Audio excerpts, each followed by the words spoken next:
Hello, everyone. Welcome to the Power Man podcast. My name's Rory Paquette, and I know you know that. I just like to say it every once in a while and remind myself how grateful I am to be sitting in this chair. Folks, if it wasn't for you doing what you're doing out there, I don't get to sit over here and do what I'm doing. So thank you so much from the bottom of my heart. When we made the move to 5 days a week, you folks just showed up in droves. When I pushed it and we went to 7 days a week, I thought you guys were going to throw me out of a third story window, but you didn't. You came through hard. The DMs went crazy. I don't know why you like listening to our stuff 7 days a week, but I'm thankful that you do. So thank God for that. Folks, if you're a friend of the program, and I think you probably are, you know what we got to do next, and got to pay a couple of bills. So let me take a sip of my preferred beverage. Oh, good stuff. Deep, dark, rich, bold, and beautiful. Just like my wife. Folks, they are a fantastic company. They do all the right things for all the right reasons. They support veterans, which you know is incredibly important to us here at the Power of Man. And we have a veteran with us today. For all you veterans out there, thank you for your service. We love you. And I'm glad you folks have found a home here at Power of Man. We do this for you. Folks, go check them out. Freedom Hill Coffee, at Freedom Hill Coffee on Instagram. Tell them Power Man sent you. Let me get one more sip of this beautiful beverage before I try and keep up with this young buck across the table from me. I'm gonna take a sip with you. Mm. Please welcome to the podcast, Army veteran, full-time realtor, New Jersey real estate expert, Dennis Mark Interdonato. Yes, Dennis, how sir. you doing? How I'm you doing, doing brother? great. I'm doing great. Thanks for having me. Oh, not at all. I love having you on the program today. Thank you. We have a bunch of stuff to get into today that I think is pertinent to our audience. But before we do that, tell us a little bit about you. Who is Dennis Mark Interdonato, and what are you about, brother? Dennis Mark Interdonato is a very complicated man. Um, Currently, I am a full-time realtor here in New Jersey on the Jersey Shore. I cover the whole state, but mostly about six counties that I will travel to throughout amongst the 21 here. I've been doing full-time real estate since 2019, and real estate's been a saving grace for me in many ways, which we will get into later on during our conversation. But I absolutely love being a realtor. Many different facets of it.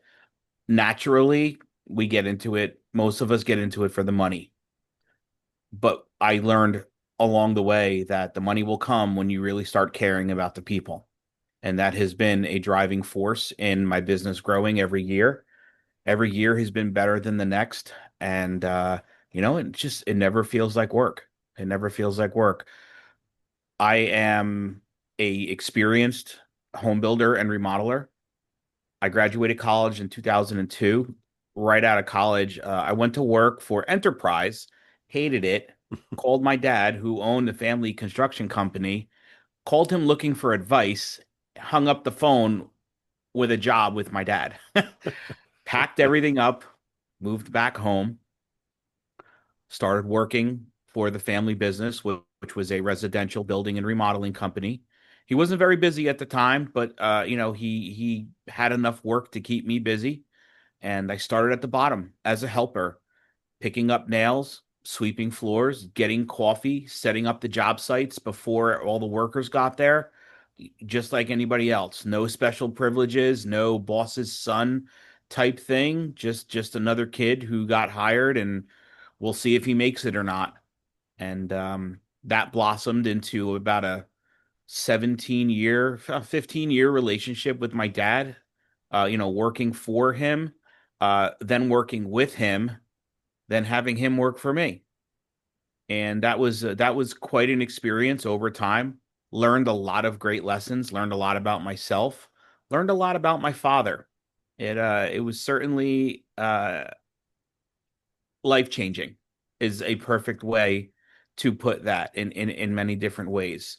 And all the while that was happening, excuse me, I was in the Army. I did 10 years with the Army, Army Reserve, Army National Guard, and a little bit of active duty as well. My last couple of years, I was a drill sergeant. Probably the best years of my military career. Loved being a drill sergeant. Loved it. Not because I got to yell and scream or all that. That was actually the worst part of it because you have no idea the toll that takes on your voice. But you know, you change people's lives and you don't realize it because you're just doing your job. But every graduation, you'll always have family members come up to you and thank you for what you did for their son or their daughter, the influence that you had on them. And that was something that was new to me. I was young. I was 24 when I became a drill sergeant. I was still Oh, a wow. kid myself. Yeah. Um, and that was very eye-opening because that was never on the radar. You know, changing people's lives was never something that I thought I would be capable of. And having people come up to me and give me that gratitude and give me those kudos was absolutely, again, life-changing for me. I've had a lot of life-changing moments in my life, a lot of experiences that just shaped me and, you know, made me start thinking differently and move me in different directions. And certainly being a drill sergeant, working with my father, and then getting into full-time real estate, all very, very pivotal times in my life. Fast Yeah. forward to today, still full time. My business is doing very well, you know, knock on wood. I'm very, very fortunate. I do put a lot of time into the business. I'm one of those people who just works all the time. I'm not married. I don't have children. I never wanted children. One of the reasons why I never wanted children was because I just always felt like I was like different in my head. My entire life, I battled with self-doubt and just not being able to see things the way everyone else saw them. I had a, I always used to explain it like in my head at any given time, it was like there was like 27 different TVs on, and I didn't know what channel to watch. Wow. And my whole life has been like that. And then pair that with excessive mood swings, very, very sad mood swings, deep, deep dark thoughts that would come out of nowhere. And then as fast as they would come, sometimes that's as fast as they would leave me. Sometimes those thoughts would stick around for weeks. Sometimes they would stick around for months. And I lived with this roller coaster my entire life until I was 40.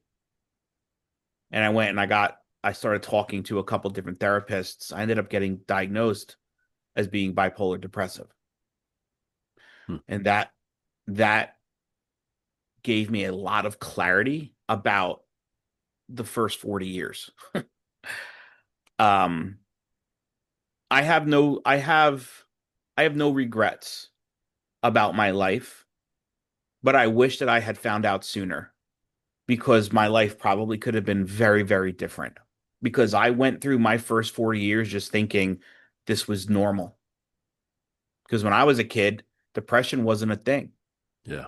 You know, my parents just thought I was a moody kid. We would go out to dinner sometimes. I would be in a mood. I would be quiet. I'd be reclused. I did not know how to verbalize feelings. I was not a communicator. It wasn't until my 30s that I actually learned how to properly communicate my thoughts and my feelings. Really, really difficult growing up. I know I'm not the only person either, which is why I'm so open to talk about this because I had to find out on my own. And I do wish that this could have been caught earlier. You know, I don't take medication now. I made the decision to just not medicate myself. And the reason why is because I lived with it for the first 40 years. I'm just going to handle it. You know, Hmm. I figure like, I don't know, back in the day, you know, before medicine, how did people deal with it? They just coped with it. So that's Yeah. what I'm going to do. I'm just going to cope with it. I have my coping mechanisms. I can tell when a spell is going to come on and I just deal with it. One of the things that really, really helps, I just stay busy. Hmm. I just stay around people because I will always show up for everybody else. I will show up. I will be present. People need my help. I will be there. And it's only when I'm alone is when it really, really gets bad. So I just make sure that like I'm either not alone, and if I am alone, I have something that will keep me so busy, and it has to be something I'm passionate about. Fortunately, I found real estate. And that's why I always say, like, real estate saved my life Wow. because I'm so passionate about building my brand and helping people and giving them the right information and providing an experience for them. I want people to see me in that light. I want to be that individual for as many people as possible. And it's a huge driving force behind me just wanting to be successful and in turn pass that success on to everybody that I work with. Because being successful, you could be successful in many different ways. It's really how you view it. You could be successful because you make a lot of money. You could be successful because you have a great family. You could be successful because you're just happy about life all the time. Uh, for me, my success comes from helping others, and it's extremely rewarding. The whole like drill sergeant thing was a great thing for me. Yeah. Didn't realize it in the beginning, but that was like a calling for me. Just being there, helping people, helping educate, and educating the proper way. So this whole bipolar depression thing, uh, it was something that shaped my entire life. Early on, when I was a kid, I didn't want to be around my family at all, at all. I didn't want to be around anybody. Hmm. I had like a small group of friends. I used to hang out with them. I was happy with them. When I went away to college, I never came home. Never wanted to come home. I just never felt close to my family. I felt like they never understood me. But the funny thing was, I didn't even understand myself. All I knew was that, like, when I was home or when I was with my family, it wasn't good for me. And it's not because I had a bad family. My family is phenomenal. Like, like I grew up in such a great environment. I have no excuses as to why I didn't want to be around them. It was all up in here. And obviously, it all makes sense now. But back then, I didn't give it a lot of thought. I just knew that, I would rather be over here than I would be over here.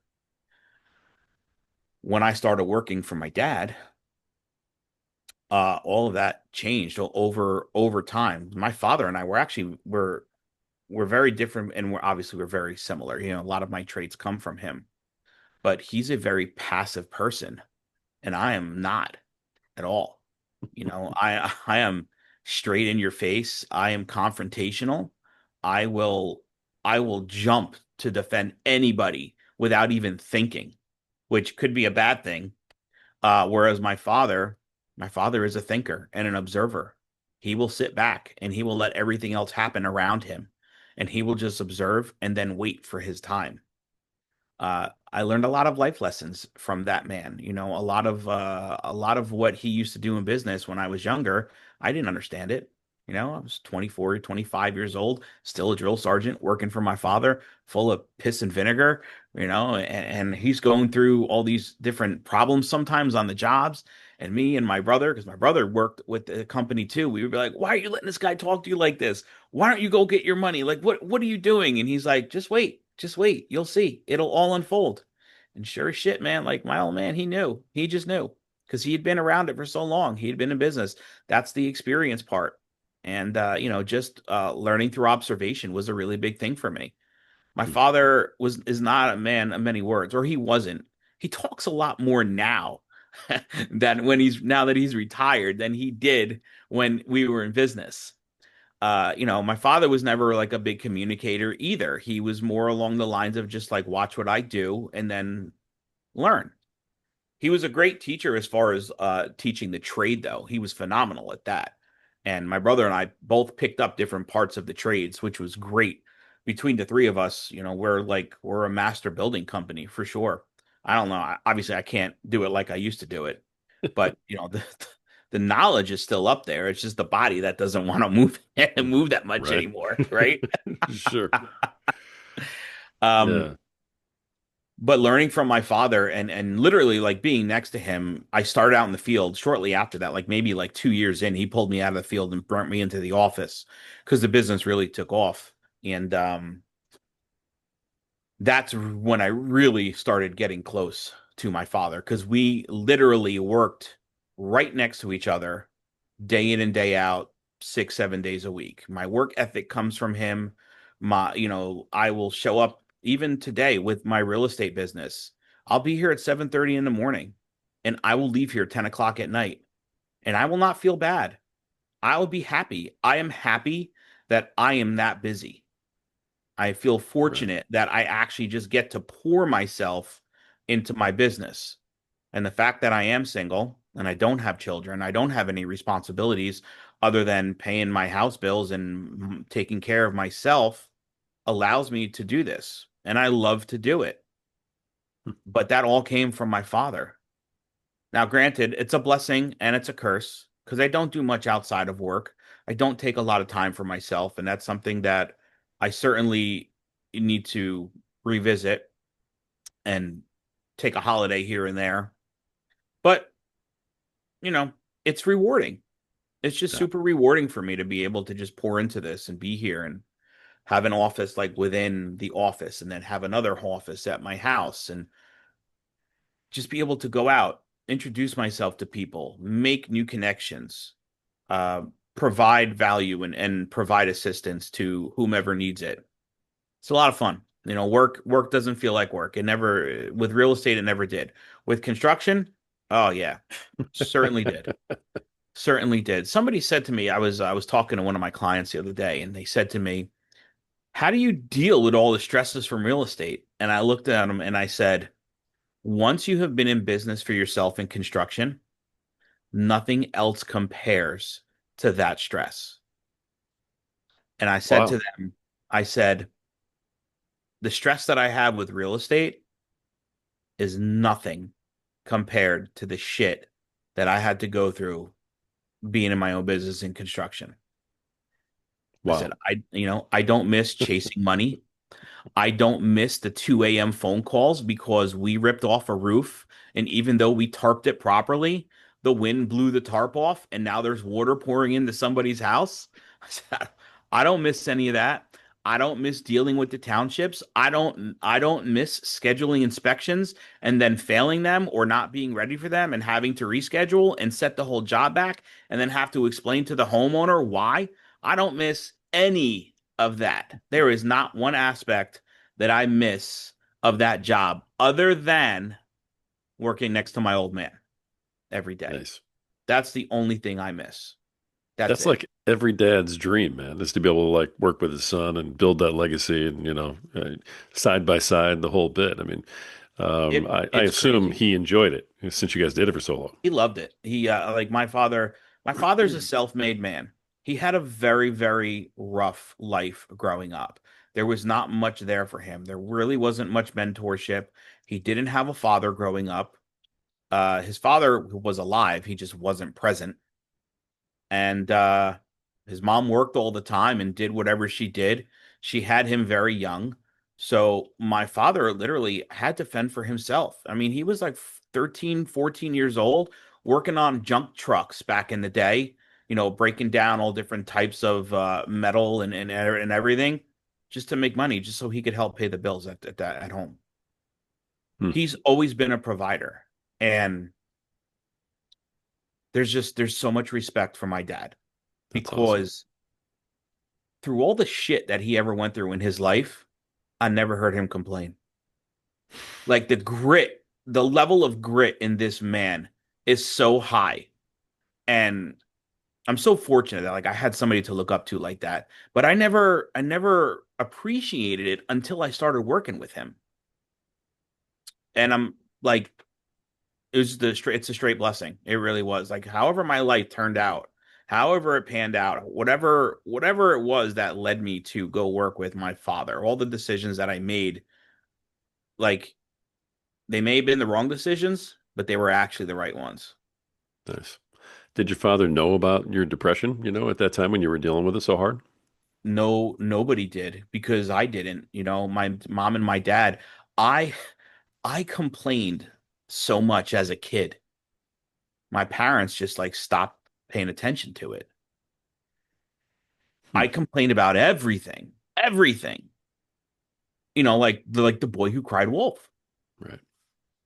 like, and it's funny though because like I wasn't complaining because I was just complaining. I was complaining because like there were things going on and I just, like I said, I didn't know how to verbalize anything. you know I was also like I got hurt very easily as a kid. I was friggin' fragile, man. Like I'm a big dude now. I'm 5'9", 260, but when I was a kid, I was a friggin' straw. So like everything hurt, right?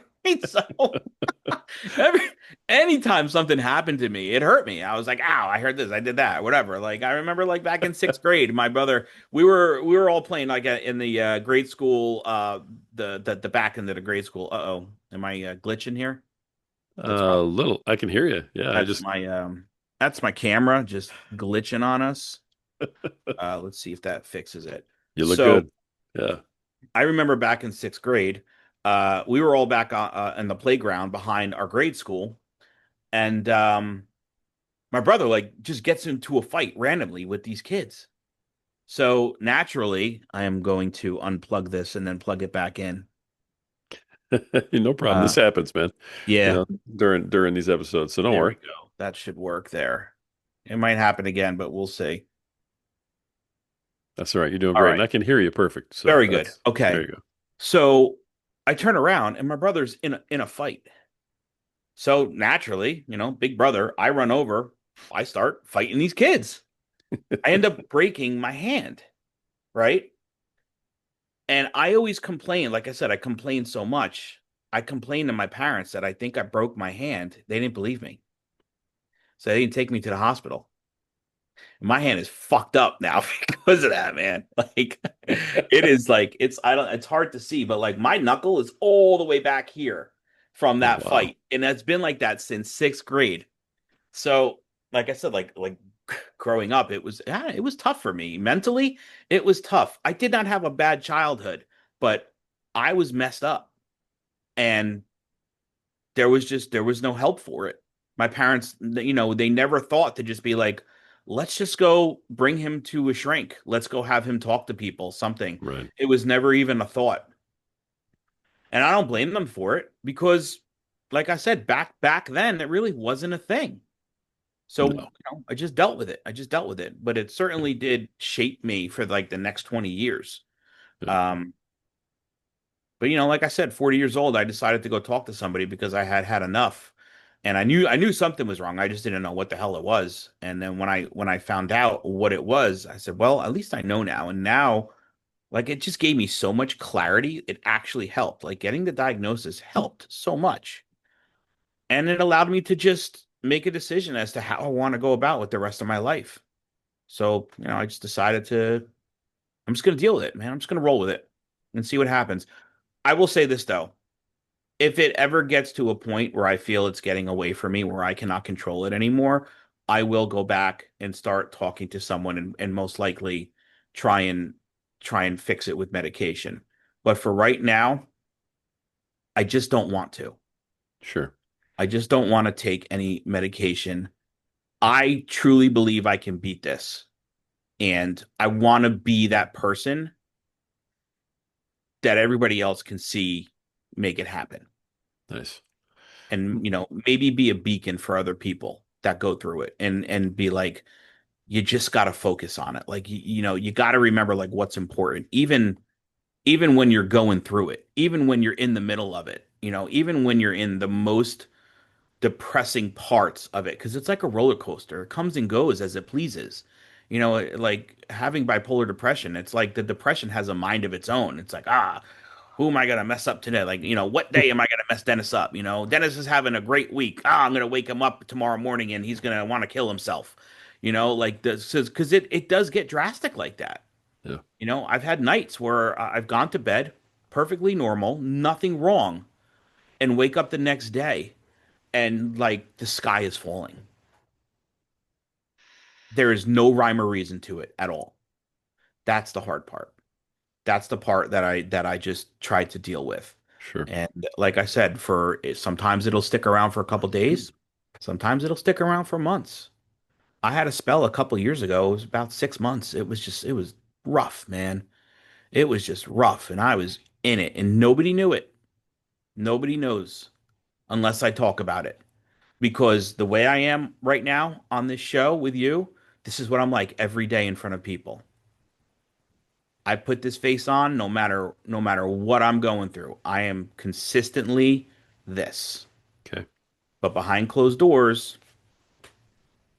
that's when it gets me. Sure. Now, were you ever on medication? Did you try it and then got off of it and said no more, or have you just never even attempted that and said I don't want to be medicated? I tried it for like a week, and then Okay. I was like, I just don't want to do this. I don't want to do it. I don't want to have to take a pill every day. I just, I said I'm Okay. going to try and beat it. Let me just try and do it on my own. So are you doing other things to like, work on coping skills or anything like that? Or is this really just, I mean, cold turkey, you being aware of it and you're just going to handle it yourself? Yeah, cold turkey. There are no coping skills. I don't do any of that kind of stuff. Um That's it. I talk about it a lot. I'll Sure. tell you that. I'm very open about it. I'm not embarrassed about it. It's nothing that I did to myself. I was born with it. It's a chemical imbalance. And I just believe that there are far more important things in my life that I could focus on. And I believe by me focusing on those things, it is combating the depression. Nice. And that's how I'm living my life right now with it. Uh, but I will tell you this. It does. I'm not a limiting belief type of man, but having the depression has limited me in my thought process with certain things. And that is one of the biggest reasons why I am still single. It's one of the reasons why I never had children. I made the decision to not have children when I was in my, I would say, I don't know, late 20s. I was in a very serious relationship and she wanted children. I didn't. I always knew there was something wrong with me, just never could pinpoint it until I actually got the diagnosis. But having children with the way I am, I always felt that, like, I never thought I'd be a good dad. I Hmm. always thought that, like, I would mess up a kid's life because of the way I am. And that has weighed on me. Now, that's not the only reason I didn't have children, but that was a very big reason. Wow. And it's also a reason that I have a hard time getting into relationships because my record with relationships is very similar to my track record with the depression. Big roller coasters of emotions. You know, I'm really, really into her. I don't want anything to do with her. I'm so happy I'm in this relationship. I want to be single. I want to be Yeah. single. I want to be single. Maybe she's okay. Nope, I want to be single again. And it's always been like that with me. And been consistent in every relationship. So I know that the depression has a lot to do with that. And because of those reasons, I typically stay out of relationships. Like I haven't been in one in years Hmm. because I don't want to mess anybody else up. Sure. As you're going through this stuff, in hindsight, I know you can kind of look back and see my depression impacted this. I saw where I was thinking this, like you were just saying. I want to be together. I want to be single. I want to be together. I want to be single. So I know that in hindsight, you can look back on it and go, okay, that was my depression acting on me. With when you're dealing with it and you're in the middle of it, when you wake up in the morning and you feel like, man, the world's on fire, everything's awful. When you're feeling that, I want to be with her. I want to be single.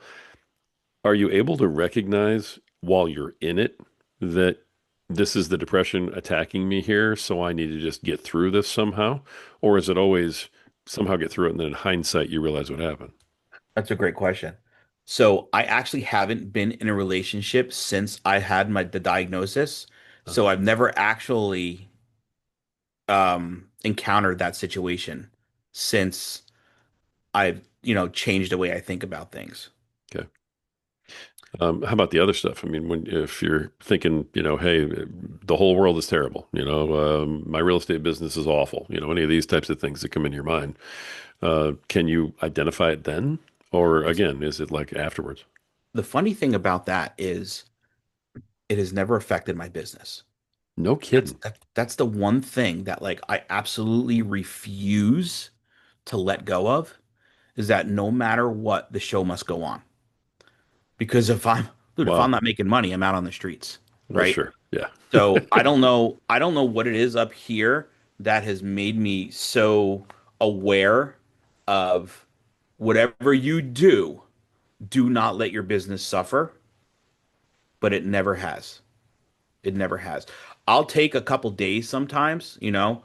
Um, Sometimes if it's really bad, I won't work for a whole week or something, or I'll do the bare minimum, right? So like I won't be lead generating or anything like that. If a call comes in, I'll answer the phone. If I have an appointment, I'll go to the appointment. But other than that, I'm home on the couch. Yeah. That hasn't Okay. happened in a while. But I refuse to let the business slip away because of it because like I worked way too hard to build this brand right now to where it is. And I Yeah. just, you know, start I can't you can't let go of it in real estate. You just can't let go of it. If you stop working your business in real estate, your business will stop. Absolutely. You are the business. Yeah. You are the brand, 100% for sure. I Yep. understand completely. Um, that sort of drive, where no matter what else is going on in my life, the business cannot suffer. I'm very familiar with that that thought process. 20 years in real estate, I totally get it. Yeah. But I wonder, where did that come from? Is that something that you maybe got from working with your dad? 100%. And I can even cite specific examples. I've I've watched him do so many things he never wanted to do because he had to do it. And he was forced to do it because there was nobody else to do it, right? So obviously years ago, dad had worked on expanding the business. He had different divisions of the business. He had a building and remodeling division. He had a drywall division, and he had a new construction division. The guys that he had running the drywall division, they didn't really know what they were doing. They were like grade school, not grade school friends, but just like friends of my father. My father had known them.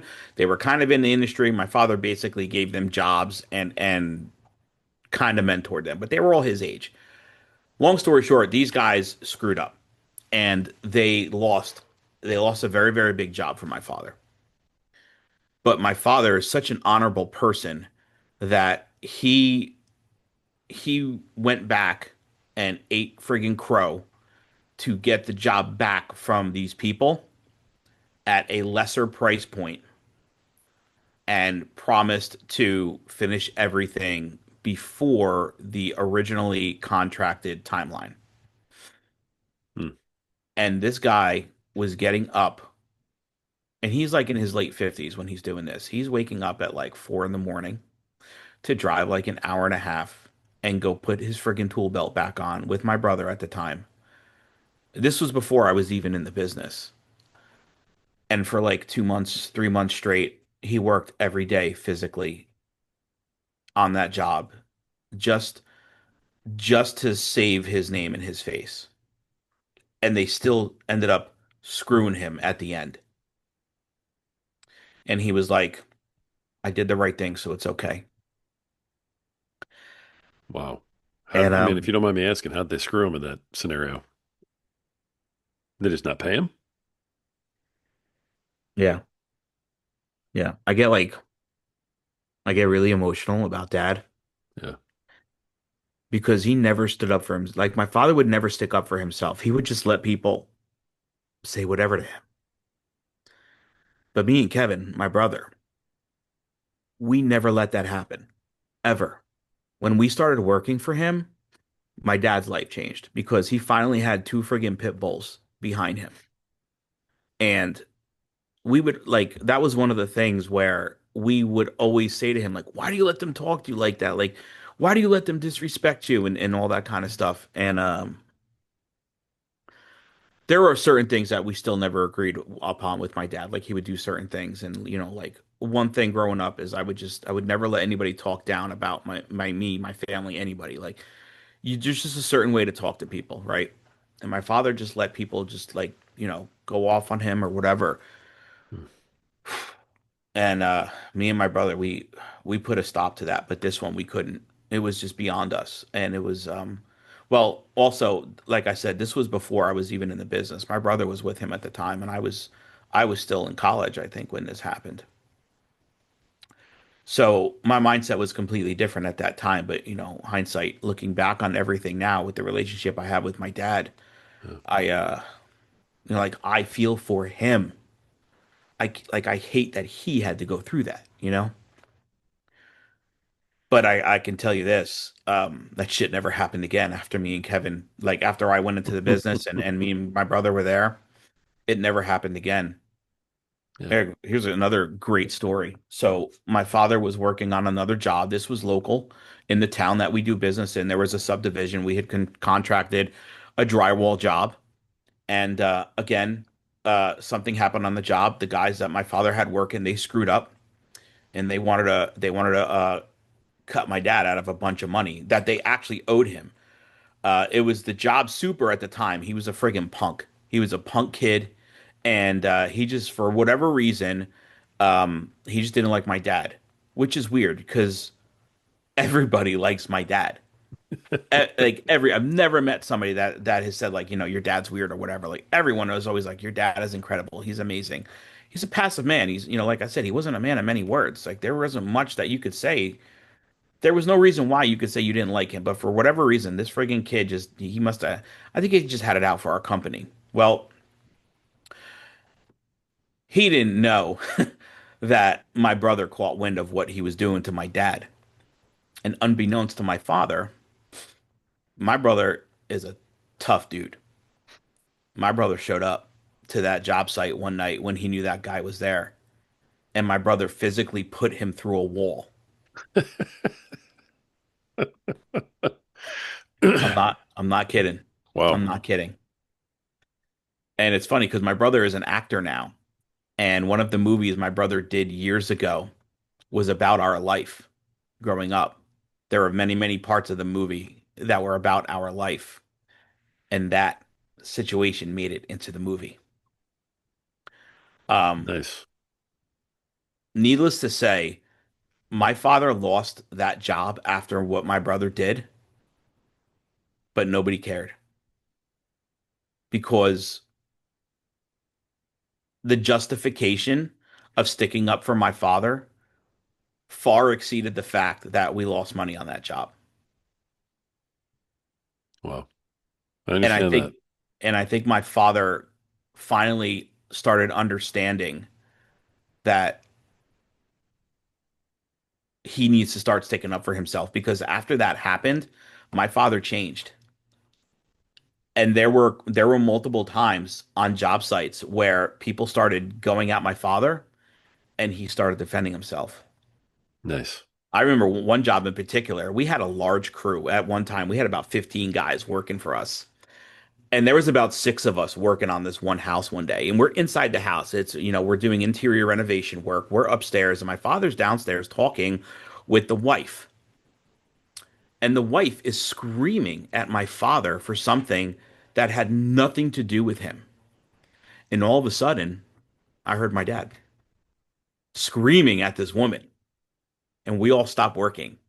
And we're upstairs, and there's a hallway with a banister and a railing. We're all over the railing listening, right, to my father rip this woman a new asshole, Oh my and gosh. rightfully deserved too. This woman, she was a bitch. She was a bitch, and I don't know if she was having a bad day or whatever, but she thought that she was gonna take it out on my dad, and my dad, I mean, he friggin' ripped her to the point where we just stopped working. We all went outside and waited for him. And when he came out, we were all like, thank God you finally did that. And I Wow. feel like that was a turning point in my father's life, but that was certainly like a turning point in our lives because I feel like it was one of those times where, as much as my father changed me, and as much as he changed my brother or mentored us, we changed him. As much as he taught us, we taught him too. That's awesome. You know, like we Yeah. we we did good for our dad, and it's so rewarding to just see that aspect of him. Like as a man, you always stick up for yourself, no matter what. My father, in business, he would bite his tongue a lot, and he finally didn't. And from that point on, things got so much better because now, like he would be like, he'd be like, "Hey, go over to this job. We're having a problem." Um, he would say to me, "Be nice, but get the point across." I'd be like, "Okay, all right." Like the handcuffs are off. Yeah. I love that because it sounds like your dad, took a lot of that stuff because he had a family to support, I mean, I have a little experience with this mindset. Yes. I'm a father of three grown, children. They're all adults now. My boys are bigger than I am. And I mean, they're giants, man. Yeah. But I also have been in that position where your dad was, where I've learned from my kids. They've taught me certain things after I Yeah. did all that. But as a dad, you're moving up and you make a lot of decisions based on I need to take care of my family. I can't afford to let my pride overwhelm this and this and this because if I lose the job, then I can't pay the bills. Right? I got to put food on the table for my kids. But when the kids are grown and you guys are standing there with them, that is a different story, man. I mean, when I have both my boys sitting on my shoulders like that, and Hmm. I know it's not just me looking across the table, it's these two monsters also, Yep. and they're not dependent on me for survival anymore, right? So if I make a decision that costs me a job, it's just me that has to suffer. No, you know what I mean? Not my Yeah. family. That's a different position, and you guys gave him that. That's a huge gift Yeah. to have given him, man. That's awesome to hear that story. It was wonderful to experience it. It really was. Uh, And like those are the things that like really like built that relationship. And my father, like I started seeing him come out of his shell through the years as I worked with him. And my father never did anything for himself ever, which is ironic because I feel like I'm doing the same thing right now with my life, right? But right. when I started working with him, like I was in my 20s when I started with him, and then I was in my late 30s when I ended the business. But that whole time period, that 15 years that we were together, uh, I watched him change. I watched him start enjoying his life. I watched him start doing things, getting hobbies. We went and got motorcycles. We got more motorcycle licenses together. Then went and bought motorcycles. We went and got our gun permits together. And then we went and started shooting guns. And I started seeing my dad doing things I never thought I would see him do. And I also feel like that was my influence on him, like trying to get him out of his shell, like it doesn't always have to be about work or things like that. Like, let's go do something, let's go have fun, or let's go to the range for an hour or two and then come back to work or whatever. And we started doing a lot of that, which was incredible. Just incredible. And big change, so a huge change in my dad. And now like you can't get my dad to shut up. He just talks all the time now, which is great. And I wouldn't have it any other way because like I said, he's such a passive man when he was in his 40s and his 50s and his 30s. I don't really remember him in his 30s. I was too young. But the the transition that I've seen over the last like 30 years has been wild with him, and so positive, just so positive. And now he's retired. And my mom calls me up and she's like, "Your father's driving me crazy. He's doing his cane fu in the garage." So he took up this hobby called cane fu, which is kung fu with a cane. He's got this whole setup in his garage where he's beating the hell out of heavy bag and this and that. And then he comes inside and he grabs my mom, who's friggin' 4'11" nothing, and he's like, "Let me show you what I just learned." And he's taking the cane and he's like doing the moves on her. And she calls me up and she goes, "Will you get your father out of this house? He's beating the hell out of me with this friggin' cane." Right? but he's enjoying himself. Like he's having fun. He's doing his thing. He calls me up. He's like, "Hey, what are you doing? What are you doing today?" I was like, I'm going to work, Dad." He's like, "I was gonna come over and work on your house." I said, "What do you want to do?" He's like, "I don't know. What do you want done?" So, That's awesome, man. oh man, it's crazy. It's so funny. I feel like this is turning into like a show about my dad, but there's just so much to talk about. Yeah, Like he was such a big part of like my influence in my life and everything. Even like, everything I do now, he's probably like 85% of that influence. I love where the show went, to be honest. I mean, you have so many aspects to you, brother. We could have gone a million different ways, and told like a Yeah. million different stories. And it's one of the reasons why I wanted to have you on because I mean, you just had so much to like bring. I I probably have to have you on again and like talk about something else yeah, because I'm all for it. yeah, I'm all I for think that for let's sure. plan on doing that. But the reason I love this so much is because you're touching on two things today that our listeners find incredibly important and don't get to hear a lot of. Men's mental health is ignored, and men ignore their mental health. Yeah. And you're talking very openly about your depression, how you've dealt with it, how you avoid medication, the whole nine yards. Just that story alone is huge for a lot of my guys listening. But all we ever really get to hear are the bad dad stories. Okay, like the one I have with my dad, Yeah. which was terrible. But that's all anybody talks about. Nobody comes to the mic and talks about how awesome their dad is, how much they've learned from their dad, how important the relationship was, especially later in life. I mean, just the fact that you've been willing to share that today and how passionate you are about it and how important it is to you in your life, I think sets a whole new standard for everybody listening to the show that, you know what, dads aren't all bad. I mean, some of us are doing a good job and have kids that actually love us, and it's Yeah. really, really cool. I love hearing the way you're talking about your dad right now. And to do an entire episode on that is more than worth the time we're putting into this right now. And honestly, I think probably makes you look pretty good too. So, don't be afraid to share this, but I love what you're doing. Let me ask you quickly because we're just about out of time. We're pretty close. Wow, that went Uh, fast. I did, man, but I love the story. I didn't want to stop you. Let me just ask in terms of your business, because hey, Sure. I mean, at the end of the day, we're all in business, right? Yeah. So, what kind of new growth things are going on over there? Sounds like you just brought in another, agent to help you. And what can people expect from, Dennis Mark Interdonato, real estate expert? I would say in the next couple of years, you can expect to see my brand grow in New Jersey and possibly out of state. I have a couple irons in the fire with New York, Florida, and West Virginia right now. Um, Recently, I became a certified divorce real estate expert. You can't really see it because it's blurred, but this is my diploma. Hmm, It's super important to me. It's why I have it on the wall. It's a very exclusive certification. It's only given to a specific amount of people in every state. Divorce real estate is really it's not easy. Not every realtor can handle it. A lot of realtors really don't even understand all the nuances that come along with divorce real estate. My certification holds me to a completely different code of ethics, which is higher than the code of ethics that we follow as realtors. I have education in every aspect of the divorce process from the legal side and the real estate side. wow. Excuse me.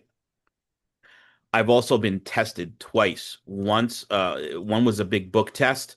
One was an oral test where I actually had to do like a mock trial, testifying in court because a lot of times it goes there. A lot of realtors don't realize that. Those realtors who aren't trained for it, they'll never be ready for it. This certification literally makes me an expert in divorce real estate. And that is going to be a big part of my brand moving forward the next couple years. I want people to be aware that there are realtors like myself who are taking the time or have taken the time to not only educate themselves, but continue to educate myself so that I can be there and show up for you. I'm not Nice. I'm not doing this to make money. I'm doing this because, and we talked about this earlier, so I'm going to bring it up real quick. Yeah. There are a lot of shitty realtors out there, okay? There are a Right. lot of realtors out there who are only realtors because they passed a test. And I tell people this all the time. There is a huge difference between a realtor and a professional realtor. I'm a professional realtor. I put everything into this business because I want to be able to not only provide an experience, but provide you with the right information and the right education so that when you walk away from whatever we are done doing, not only can you say, holy cow, like Dennis was just there for us every step of the way, but we never let go of each other. My clients will always hear from me, right? Another Right. big thing that you'll see events. I do events all year long. I love cigars. I love bourbon. I love cupcakes. I do my events based around the shit that I love to do. So That's awesome. I do cigar events. I do cigar and bourbon events. I do a big football tailgate where I'm going to have a bunch of vendors come in, and I'm a huge Cowboys fan, and the other realtor I'm doing it with is a Giants fan. So we're doing it for the Giants Cowboys game this September 14th. So bunch of events that I do. So, everybody gets invited to my events. Whether you have done business with me or not, come to my events. I want people to be there. I want to meet you. I just want to be able to provide as many people with the right information that I possibly can. If you have the right information, you can make the right decisions. It's all about you being properly educated. And there's too many, like I said, there's too many realtors out there that are just in it because they think it's a quick dollar. And that is so far from the truth. And this is not an easy business. And you know this, Rory. You're like, being a realtor is not easy at all. No. Some of us might make it look easy, but let me show you a day in the life to show you exactly what we do to make it look so easy. Right. Right on. So, obviously, the divorce thing for sure. My events for sure. I have a luxury division that's probably going to be launched in the next 2 years. I have a whole team behind that. And then just like the brand in general, just like I said, literally just being there for as many people as we can. I've been working on this brand for the last 2 years, building it out, branding my logo on everything, and then taking that logo and just attaching it to everything that I do so that it becomes familiar for people. So when they see my logo, they know that they're in good hands. Beautiful.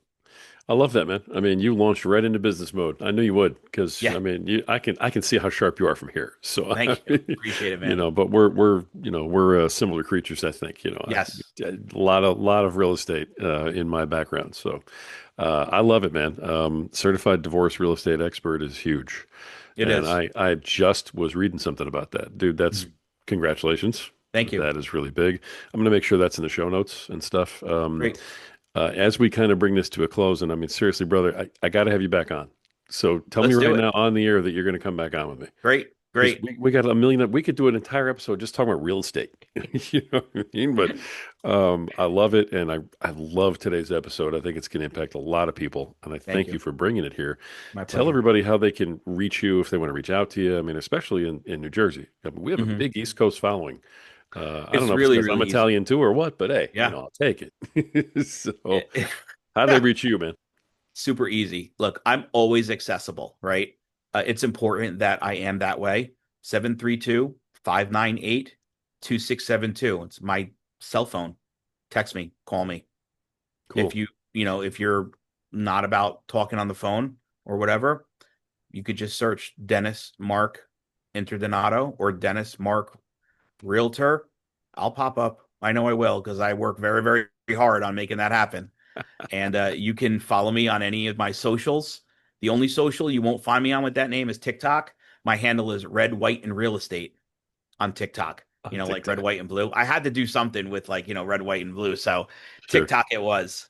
You can Got it. follow me there, but I am on all the socials: Facebook, Instagram, TikTok, YouTube, LinkedIn, Twitter, and probably soon to be Snapchat because Chris over here is gonna he's gonna learn me something. See, the benefit of having somebody almost half my age working with me is that he can bring to the table the stuff that I just am not recognizing right now from the younger generations.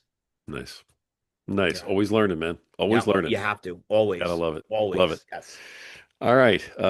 Hey, New Jersey real estate expert, and then some, Dennis Mark Interdonato. Thank you, brother, for coming on, sharing everything you did today. And I'm looking forward to our next talk, man. I really appreciate you. Thank you so much. This was a great experience for me. I really can't wait for the next one. And thanks for giving me an opportunity to have this platform to put it out there for everybody. 100%. Folks, that's been another episode of the Power Man podcast. And the reason we bring powerful men like this on with powerful messages, is because we're united in supporting you in taking back your power. We are absolutely behind you in becoming a better protector, a better provider, a better leader tomorrow than you are today.